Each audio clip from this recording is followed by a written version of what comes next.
ওই যে পাপা এসছে, দেখো পাপা এসেছে।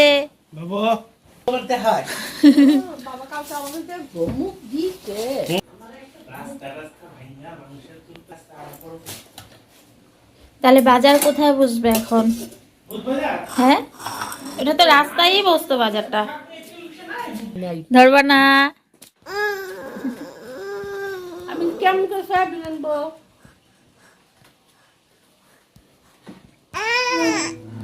টাটা দেবো, টাটা দেবো।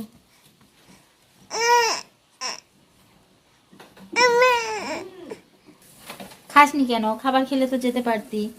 এখন যাক, ঠামি বেরি বেরি করে আসুক দোকান থেকে, চলে আসবে বাবা, এখনই চলে আসবে।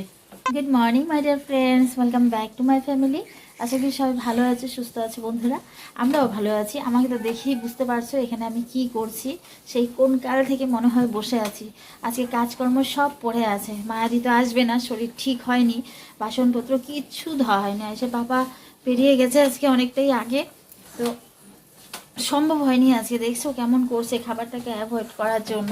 শুধুমাত্র শাশুড়িমাকে এক কাপ চা করে দিয়েছে, আর কিছু করতে পারিনি।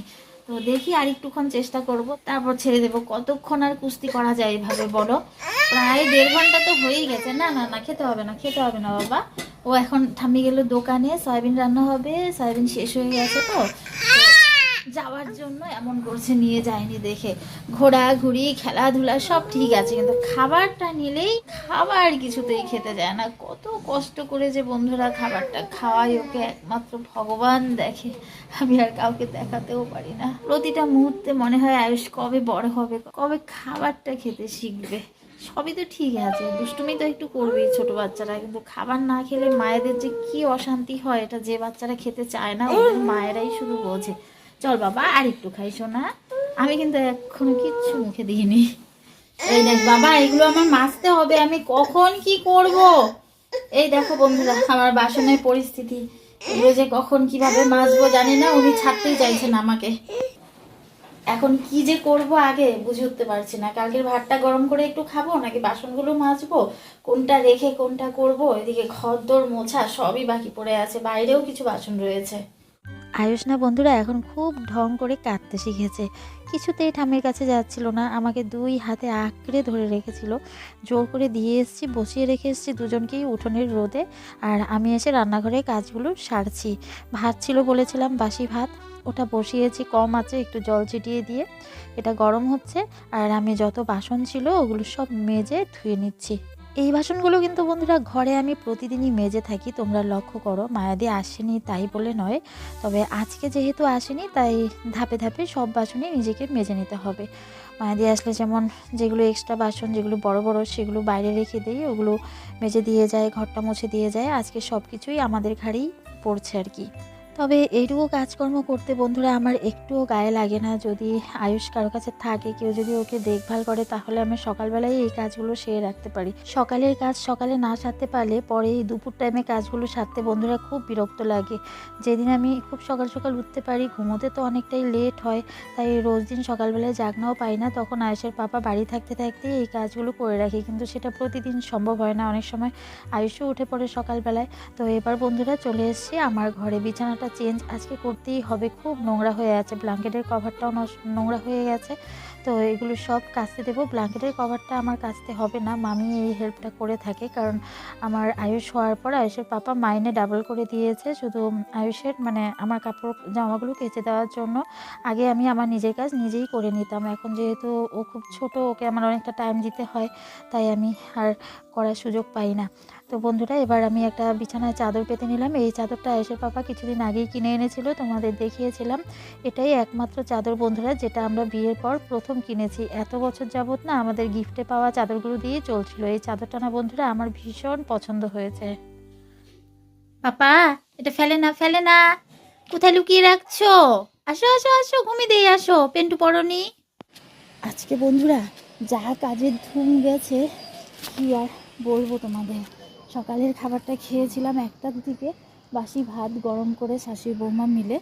তারপর দুপুরের খাবার কিন্তু এখনও খাওয়া হয়নি, সন্ধে হয়ে গেছে। এই কাপড়গুলো আমি স্নানের সময় কেচেছিলাম, এগুলো ছড়িয়ে দিয়ে তারপর সকালের কাপড়গুলো নিয়ে গেছিলাম। তখন কাপড় তো ভাঁজ করি রাতের বেলাতেই, সব ছড়িয়ে ছিটিয়ে রয়েছে, কিন্তু এই ভেজা কাপড়গুলো না নিয়ে কী করে ভাত খাই। আয়ুষকে নিয়ে বসেছি, কিছুতেই খাচ্ছে না, কান্নাকাটি বিভৎস, দিয়েছি ছেড়ে।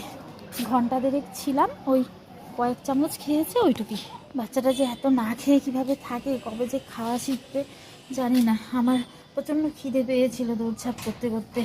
ঘরটা মুছতে হয়নি, ঘরটা এসে পাপা মুছেছে। এখন না বন্ধুরা সন্ধ্যে হয়ে গেছে, আর খেতে ইচ্ছে করছে না, খিদে পড়ে গেছে। ওই যে আলু সিদ্ধটা দিতে ওটা নিয়ে নিও। আমি খাবো না, দুপুরে খাওয়ার আলু জন্য। ওই যে এইটুক আছে, এইটুক মাখা? বাটার দিয়া। না না, এখানেই আছে তো। না না, আমি খাবো না। অল্প মানিছে, হাফ। অল্প তুমি খায় না, নষ্ট হবে না। সয়াবিন দিয়েই খাবো। অল্প আছে এই যে এইটুক। সেই লাগতেছে, সেই লাগতেছে, সবাই দেখবে। তুমি নামাইছো, খারাপ হবে। আমি এটা খাবো না, রাত্রেবেলা শুক্তা ঠিক খাবো আছে, না। নাও। আমার কপালে ছিল না আজকে খাওয়া। দই খাবা? একটু খাবো। আমি আর ভাত খাবো না, আমি এটাই খাবো।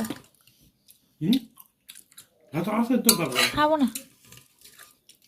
কেন?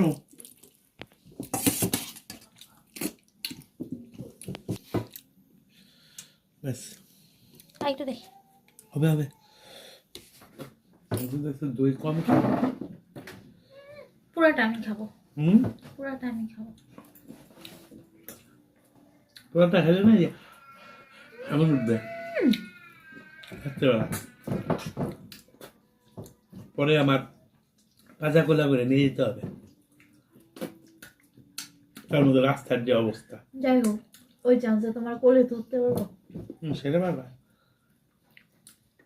যবে থেকে নিরামিষ খাওয়া হচ্ছে বন্ধুরা, রাতেবেলায় গরম ভাতই রান্না করি। আগে মাঝে মাঝে দিয়ে রাখতাম দুপুরে চাল, রাতে গরম করে নিতাম। এখন আর তা করি না, ভাত করি আর সঙ্গে একটা ভাজা টাজা করি। আজকে বন্ধুরা কিছুই করার দরকার হয়নি। আমাকে তো দেখেছে ওই কী টাইমে আমি ছাদে থেকে কাপড় নিয়ে নেমেছি, তারপরে সন্ধ্যার দিকে না বাটির মধ্যে একটুখানি ভাত নিয়ে ওই সয়াবিন দিয়েই খেয়েছি। সয়াবিন আর শুক্তো হয়েছিল, শুক্তো আর ওই টাইমে খাইনি, রাতেবেলাও খাইনি। রাতেবেলা ওই আয়ুষের জন্য দুপুরবেলায় খিচুড়ি করেছিলাম। তো ও জানি না আজকে সন্ধ্যের পরে কেন বিভৎসভাবে কান্না করছিল। এমন কান্না ও সচরাচর করে না, প্রচণ্ড পেটে মোচড় দিচ্ছিল। তো বুঝতে পারলাম পেট ব্যথা করছে খুব। ওষুধ টষুধ খাওয়ালাম, তাই রাতেবেলা না ওকে আর কোনো কিছুই অন্য খাওয়াইনি, ওই প্যাকেটের খাবারই একটুখানি নিয়েছিলাম, নিয়ে 2-3 চামচ খেয়েছে আর জোর করিনি। ওভাবেই ও ঘুমিয়ে পড়েছে, ঘুম ঘুম ভাব ছিল তো ঘুম পাড়িয়ে দিয়েছে। ওর খিচুড়িটাই আমার হয়ে গেছে, দেখেছো, ওইটুকুই খেয়েছি, অন্যদিন আরও বেশি খাই। আজকে বন্ধুরা সকাল থেকে সন্ধ্যের পর পর্যন্ত 8-5টা দিনের মতো চললেও 8টার পরে একদমই অন্যরকম হয়ে গেল পরিবেশটা। কারণ আরেকটা দুঃসংবাদ এসছে, ফোনটা এসছে আমার ফোনেই। ইদানিং দেখা যাচ্ছে যত দুঃসংবাদগুলো আমার ফোনেই আসছে। তোমরা দেখেছিলে আমার লাস্ট একটা ভিডিওতে, আমার মামা শ্বশুরের বাড়ি গেছিলাম আমি সামনে সরস্বতী পুজোতে। তখন আমার মামি শাশুড়িমাকে দেখেছিলে, বয়স্ক, উনি অসুস্থ ছিলেন, হাঁটাচলা করতে পারতেন না। তো অসুস্থ থাকলেও কথাবার্তা ঠিকঠাকই বলতেন, আমার সঙ্গেও কথা হয়েছে। তো হঠাৎ করে বড় যা ফোন করেছে, আমি স্বপ্নেও ভাবতে পারিনি এরকম একটা খবর শুনবো। গত সোমবারের আগে সোমবারে গিয়েছিলাম সরস্বতী পুজোতে, ফেব্রুয়ারি 3 তারিখে, আজকে 17 তারিখ। তো দিদি ফোন করে বলল মামি আর নেই। তো খবরটা পেয়ে সত্যি বন্ধুরা খুব শকড হয়ে গেছি। বয়স হয়েছে, 90 পার হয়ে গেছে, তবুও মানে মানুষের মৃত্যুটা শুনলে না মনটা কেমন করে ওঠে না। তোমাদের আগের ভিডিওতেও আমি বলেছিলাম অনেক কয়বার, আমার বাবার মৃত্যু দেখার পর থেকে না আমি যে কারোরই মৃত্যু সংবাদ এলে নিজস্ব লোকের বা পাড়া প্রতিবেশীর আমার খুব কষ্ট হয়। তো আমার শাশুড়িমা গিয়েছিলেন দেখতে, কিন্তু দুর্ভাগ্য উনিও দেখতে পারেননি। উনি যাওয়ার 5-7 মিনিট আগেই নিয়ে যাওয়া হয়েছে ওনাকে শ্মশানে। অনেক মেমোরি মনে পড়ছে। ওই মামি খুব কথা বলতে ভালোবাসতেন, অনেক গল্প করতেন, বাংলাদেশের অনেক গল্প শুনেছি। খুব বেশি তো যাওয়া হয় না সামনে হলেও, ওই তবু যে 2-4 বার গিয়েছি না, বাংলাদেশের গল্পগুলো শুনতে খুব ভালো লাগতো। আর শোনা হলো না, আর শোনা হবে না, চিরদিনের জন্য চিরনিদ্রায় চলে গেছেন। তো বন্ধুরা আমারও রাতের কাজকর্ম গুছিয়ে নিয়েছি, আজকেও ঘুম পাড়িয়েছি, এবার আমিও গিয়ে শুয়ে পড়ছি। শরীর মন কোনো কিছুই ভালো লাগছে না। তো আবার দেখা হচ্ছে আগামীকাল নেক্সট ভিডিওতে। সবাই ভালো থেকো, সুস্থ থেকো বন্ধুরা। আর আমার ভিডিও ভালো লেগে থাকলে প্লিজ পাশে থেকো। Tata, bye bye, good night, sweet